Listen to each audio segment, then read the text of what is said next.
Hi, I'm Anna, and I'm an admissions officer at Harvard College.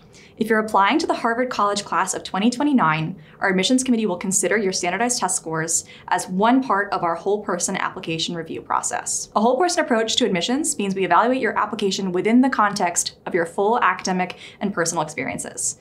Test scores are just one part of the application, submitted along with essays, transcripts, an extracurricular list, teacher recommendations, and more. We realize you may have questions about standardized testing, so stick around as we give helpful information about this application requirement.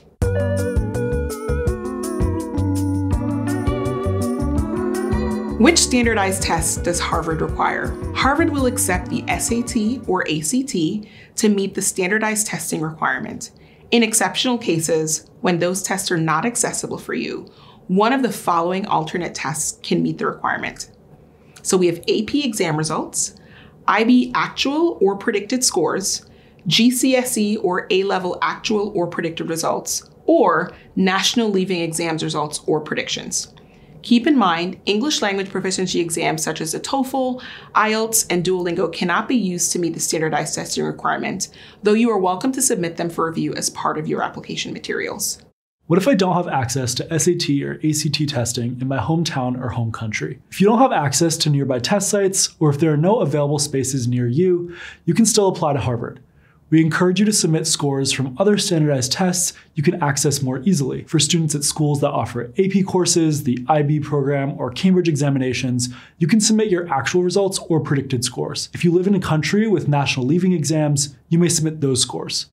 What if it would be a financial hardship to register for the test? If the cost of taking the SAT or ACT is a financial concern for you and your family, both the College Board and ACT offer fee waivers to some domestic students from low-income families. However, non-US citizens attending secondary schools outside the US are typically not eligible for these fee waivers. If you're ineligible for a fee waiver and cannot afford to take the SAT or ACT, we encourage you to apply anyways without those scores and submit scores from other standardized tests that are more accessible to you.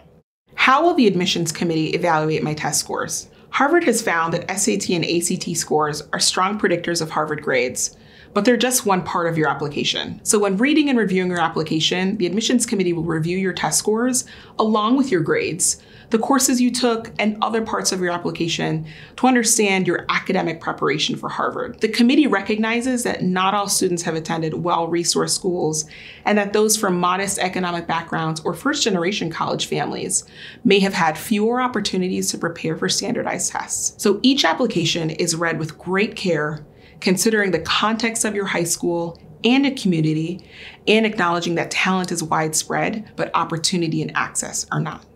How and when do I submit my ACT or SAT scores? You may self-report your SAT and ACT test scores when you apply. If you are admitted and decide to enroll at Harvard College, you will need to submit official test scores before arriving on campus. If you are applying through the restrictive early action round, please submit test scores no later than November so that the admissions committee can review them with the rest of your application. If you are applying via the regular decision round, you can submit scores from tests taken as late as February, but we recommend submitting your scores as early as possible. Do I need a minimum required SAT or ACT score? Harvard does not have minimum SAT or ACT score requirements for applicants. You can check our website for average standardized testing scores of admitted students from when testing was last required, but know that our admissions committee evaluates test scores within the greater context of a student's application. So this means that your application is about much more than test scores. We want to understand your full academic background and your personal experiences. So be sure to highlight all of your accomplishments and talents in your application. Don't leave us guessing. Does Harvard superscore test results from more than one test sitting? Harvard does not create composite or superscores for applicants. That said, we will evaluate your application noting the highest test scores in each section across test dates for the SAT and your strongest sitting for the ACT. You may choose to send your ACT superscores to Harvard.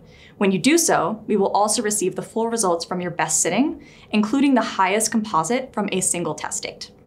How should I prepare for standardized tests? We know that preparing for a test can help you feel less anxious about the exam and may help improve your score. While some students might choose to and have the resources to pay for test preparation, there are free resources that we encourage you to use prior to taking the SAT or ACT. The College Board has partnered with Khan Academy to offer official digital SAT prep. You can take self-paced courses or join a boot camp at Khan Academy's schoolhouse.world. Both the SAT and ACT offer free practice tests as well, which you can use as you study study on your own or with the help of family, friends, your school, or community groups. You can find links to resources on test prep on our website or via the College Board or ACT. Thank you so much for watching. If you would like to learn more information about our standardized testing policy and other application requirements, check out our website linked below.